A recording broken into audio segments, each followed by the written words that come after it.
So let's begin with my tools, my materials. And as I said, I will be grabbing everything from my table and just talking about things. Whatever there is in the wrong, whatever order, we're just going to talk about it. I'll try to make it quick. So, which inks am I using? I am using inks from Pinata, and Adirondack. For Mandarin duck, Adirondack is something that is good. So you know these brands, they are very famous brands, and I've been, when I was trying to discover what inks to use, these were suggestions from my very good friends, and so I went with that, and I didn't regret it. These are the types of inks I use, and I don't feel a need to use any others. I have quite a few here, quite a few colors. Obviously inks are so dark so you wouldn't be able to tell, but mainly basic colors and a couple of secondary colors like so obviously the greens, blues, blah blah blah, yellow, red, and then orange, fuchsia, and kind of like emeraldy, it's called mermaid, emeraldy turquoise thing, and this is like a grass color, which is also very nice. And then I have this weird gold ink. I've never used it, to be honest, but I was like, ooh, gold ink, what does it do? And black ink, which actually turns to be purpley blue when you dilute it with spirits, but also very nice, and brown. So I have a couple, maybe not very basic colors, but I didn't buy all the set, all the range, because I don't think, you can mix them up. I don't think I need that. So these are the inks. Next are my two sets of paints.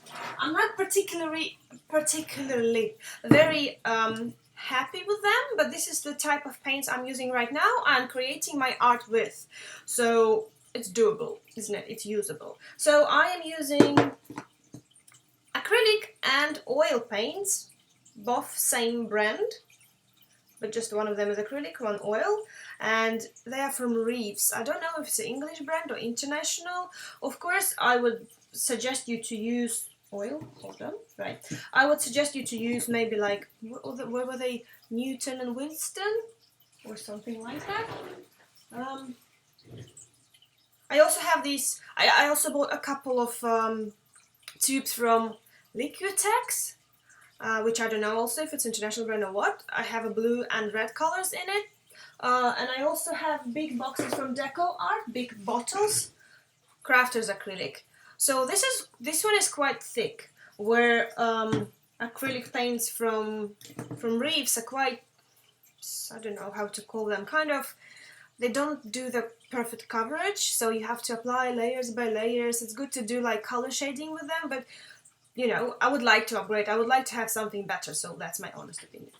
But in any ways, these are my two sets, and that's how I keep them. Little jars, two little tubes. So I work basically because I still class myself as a beginner in painting polymer clay or adding some different effects, so I didn't want to buy big bottles of oil paints, professional ones, and acrylics. I was thinking I'm going to try it, I'm going to see how I feel about it, how I, what I think about it, and then I'll do an upgrade for, if for example I'm not using some colors, it means I don't need to buy them. So the colors I use the most will show with time that, the tubes get smaller, emptier, and stuff like that. So maybe in a couple of months, in half of a year's time, I'm going to upgrade to a better professional paints. And as I said, where is it? Where are my paints? Oh yeah, there you go. Windsor and Newton. That's the paint I really respect, and that's oil paint that is, but I think they do acrylics as well. So this is one of the most expensive ones that you can buy in UK in like normal art shops. Maybe there is even more expensive ones, but this one I class as like, ooh, this one is really good. And even when you go to the shop, you can see the different grades. Like you can see white here, white there, but for some reason prices like starting from, let's say internationally, $3, and it ends up with 11 for the same type of tube. So maybe it depends on density, transparency, or like coverage. I haven't explored that yet, so I'm not going to give you any suggestions on that. But if you are a beginner, then try a usual set of, maybe not like from a dollar shop, but maybe you go to artistic shop and purchase yourself like a nice medium class set of little tubes of paint. Try it out. If you like it, then these are usually actually available in bigger ones as well. It same comes to this brand, Winsor & Newton, they do smaller sets, so trial sets are best if you don't know what you're doing, and then when you know what you're doing, then you go for bigger bottles, bigger containers of what exactly you need and want. Yes, so this is that. These are my paints. Oh yeah, and I also use quite a lot of these Crafters acrylic and Americana. Where is that going? How to do that? So this is Crafters acrylic from Deco Art, and this is also actually from Deco Art, but Americana. I still haven't figured out what difference is, so if somebody knows, you can comment below and educate me. I'll be happy to know. So that's done for the paints. Now, brushes.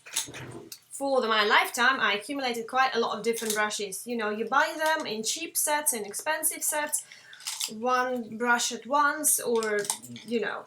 So I even have that kind of brushes which it's made for watercolor, but I'm using it with inks. So I dilute inks with Surgical Spirit and obviously put it in there, and then it draws with the actual thing because it pours out.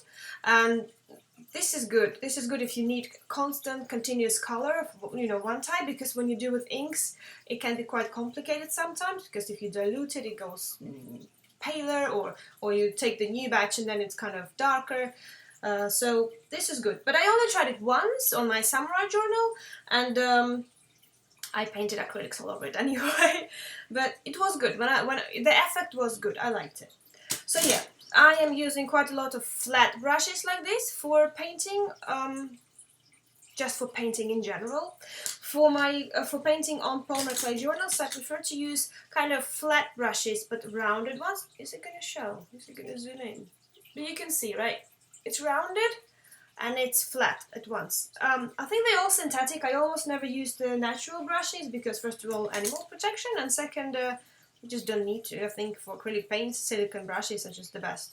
No, not silicone, sorry, synthetic brushes, silicone. I have a couple of fine brushes. So this is kind of primitive one. This is a bit more interesting. Can you see it in the background of my nose? It's kind of long one. So I lick brushes all the time. So if you water it and maybe do like this, licking is just easier, maybe it's gross, I'm sorry, but it's really thin, and you can do really nice fine detail. So for drawing all the very precise things, I'm always using this brush. It's from Daler and Roney. Daler and Roney. Anyway, you know that. If you know the brand, you know what I mean. If you don't, that's a suggestion anyway. Okay, so that's it. Also, one little suggestion which I figured out recently. You know, you have these brush protectors, which you buy the brush and it's covered, but then you lose them or something. So just drinking straws, you cut half of it and then you can protect your brush again, and it's kind of covered. I only use it for fine brushes, just sometimes, but it's kind of handy and it's cheap. Right, so that's that. My markers.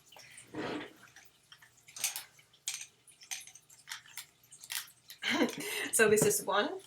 So I'm using quite a lot of Sharpie type markers, which are from Faber and Castel, so they are high class ones. I do some drawings and sketches with them, not much. They actually dry out faster than I managed to use them. I also use for, like, when I do my little watercolor paintings, I use Micron, like Sakura Pigment Micron pens, these ones. You can buy them on eBay. I could never find them anywhere in shops, which is quite frustrating because they are the best I know, and especially for fine details. There is one that is like so small, it's not a millimeter, it's not a half millimeter, it's 0.05. So it's a half of 10th part of a millimeter. So it does really fine detail. It's really cool for writings and stuff like that. That's really good. And I also have these artistic metal markers. So they're called gold leafing pal, silver leafing pal, and copper leafing pal by Krylon. Krylon. Can you see Krylon in red? I'm really sorry for the quality of that video, but it's actually easier to talk like this than think of the camera and all that stuff. So, you know, it's an informative, let's call it an offline webinar. Right, and so I'm using these when I need to have small, tiny metallic effects on my clay artworks. these markers contain real metal in them. So if it says 18 karat gold, it means that there is a fine powder of gold inside it. So obviously like maybe some alcohol inside it, and then obviously when you do the drawing, it makes it so different from usual gold acrylic paint. The difference is really noticeable, but they are quite pricey. They cost, I think, 11 or almost 12 pounds where I'm buying them, which is almost $17 for one marker. But if you are after real metallic effect, that's something I really suggest you to have. So silver and gold I use quite a lot. This one I just bought because it was in a set, so that's nice. And if you really need to work on really fine details, I do like this. I take my my marker, I press it a couple of times on paper, the liquid comes out, and then I use that fine brush I showed you, I dip it in, and then I draw little fine details, lines or swirls or something on my clay journals or clay jewelry.